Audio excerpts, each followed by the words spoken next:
जो कि one way होता है, यानी कि इसोफेगस से फूड आने के लिए खुल जाता है और पेट से ऊपर इसोफेगस की तरफ फूड को जाने के लिए रोकता है, क्योंकि इसके बिना खाना, पानी और पेट का एसिड ऊपर इसोफेगस में जा सकता है, जिससे हार्ट बर्न जैसी समस्या हो सकती है। आपने कुछ लोगों से सुना भी होगा कि उनको छाती में जलन होती है, वो इस स्फिंक्टर की वजह से होती है, क्योंकि इसमें प्रॉब्लम आने से खाना और पेट का एसिड ऊपर की तरफ जाता है, जिससे लोगों को छाती में जलन की शिकायत रहती है। इसको एसिड रिफ्लेक्स भी बोलते हैं या GERD भी कह सकते हैं।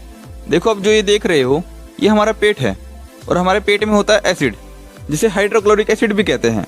अब ये पेट में मौजूद एसिड आपके खाए हुए खाने में से आए हुए वायरस बैक्टीरिया को पेट में खत्म कर देता है। ये एसिड बहुत ही स्ट्रॉन्ग होता है।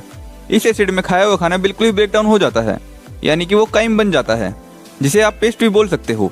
देखो, जो हमारे पेट में एसिड है इसके चारों तरफ म्यूकस की लेयर होती है, जिससे हमारा पेट नहीं जलता है। ये म्यूकस की लेयर हमको पेट के एसिड से बचाती है। अब आपने लोगों से ये भी सुना होगा कि उनको पेट में जलन हो रही है और स्टमक अल्सर के बारे में भी सुना होगा, तो चलिए ये भी कवर करके चलते हैं। देखो, हमारे पेट में जो ये म्यूकस की लेयर होती है जब भी कम हो जाती है तो पेट में मौजूद एसिड पेट को जलाने लग जाता है। ये म्यूकस के कम होने पर ही पेट में जलन और स्टमक अल्सर होता है। स्टमक अल्सर का मतलब है पेट में घाव का हो जाना। तो ये पेट में मौजूद म्यूकस लेयर क्यों कम होने लगती है उसका कारण भी जानो। देखो, एक तो होता है भूखे रहने से और टाइम पर खाना ना खाने से। अब आपको यहाँ पे क्लियर हो जाएगा कि आपको रोजाना रूटीन के हिसाब से खाना क्यों खाना चाहिए। देखो, जब आप भूखे रहते हो और ऐसा बार बार होता है तो पेट का एसिड म्यूकस लेयर को जलाने लग जाता है और धीरे धीरे ये म्यूकस लेयर खत्म होने लगती है। और दूसरा, जब आप रूटीन में खाना नहीं खाते हो, हमारी बॉडी हैबिचुअल होती है। इसको जिसकी भी आदत डालोगे वो बॉडी धीरे धीरे उसकी आदत होने लगती है।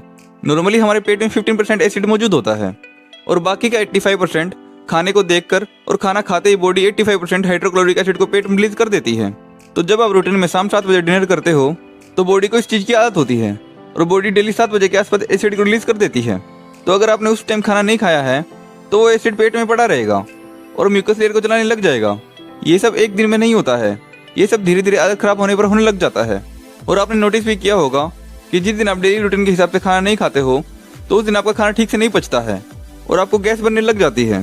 तो ऐसा इसलिए होता है कि मान लीजिए कि शाम में 7 बजे आप डिनर करते हो और किसी दिन आपने गलती से 9 बजे डिनर कर लिया, तो पेट में तो एसिड 7 बजे के हिसाब से रिलीज हो चुका था, तो वो खाना पेट में पड़ा रहेगा और सड़ता रहेगा और फिर पेट में गैस बनेगी। तो ये सब आपने समझ ही लिया होगा। अब चलते हैं इंटेस्टाइन की तरफ। देखो, पेट में खाना पेस्ट जैसा बनने में 2 से 3 घंटे लगते हैं और फिर ये हमारी छोटी आंत यानी कि स्मॉल इंटेस्टाइन में चला जाता है।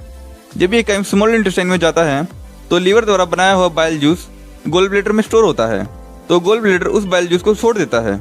ये बाइल जूस एल्कलाइन प्रॉपर्टी का होता है। तो जब पेट के एसिड में से खाना स्मॉल इंटेस्टाइन में जाता है तो फूड एसिडिक होता है, तो उस एसिडिक फूड को एल्कलाइन करने के लिए उसमें बाइल जूस छोड़ा जाता है और साथ में बाइल जूस फैट को भी पचाता है। इसके बाद पैनक्रियाज भी जूसेस को रिलीज करता है ताकि स्मॉल इंटेस्टाइन में अच्छे से न्यूट्रिएंट्स को एब्जॉर्ब किया जा सके। ये बाइल जूस और पैनक्रियाटिक जूस हमारे डाइजेशन के लिए बहुत जरूरी होते हैं और जिन लोगों का डाइजेशन खराब होता है या वो लोग बहुत कुछ खाते हैं और उनको लगता नहीं है, तो उसका असली कारण यही है कि उसके डाइजेशन में ये डाइजेस्टिव जूसेस रिलीज नहीं होते हैं, जिससे खाए हुए खाने को बॉडी अच्छे से एब्जॉर्ब नहीं कर पाती है।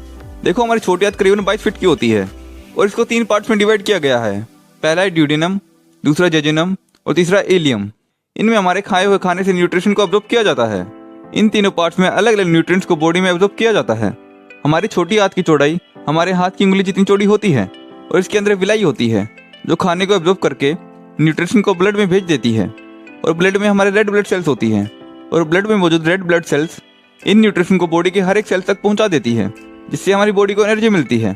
अब छोटी आंत में न्यूट्रिशन को अच्छे से एब्जॉर्ब होने के बाद ये वेस्ट मटेरियल लार्ज इंटेस्टाइन में जाता है। जब ये वेस्ट मटेरियल लार्ज इंटेस्टाइन में जाता है तो वेस्ट में काफ़ी पानी होता है, तो लार्ज इंटेस्टाइन में पानी को एब्जॉर्ब कर लिया जाता है और फिर ये वेस्ट मटेरियल रेक्टम में जाकर इकट्ठा हो जाता है और रेक्टम के भर जाने के बाद ब्रेन को सिग्नल जाता है, जिससे हमको फ्रेश होने की अर्ज महसूस होती है। और इसके बाद आप इस वेस्ट मटेरियल को एनएस से बाहर कर देते हो और इस तरह से हमारे द्वारा खाया हुआ खाना शरीर में पचता है, जो हमने आपको बड़े ही आसान तरीके से समझा दिया है। वीडियो अच्छी लगे तो वीडियो को लाइक जरूर कर दीजिएगा और ऐसे और वीडियो देखने के लिए हमारे चैनल को भी सब्सक्राइब कर दीजिएगा।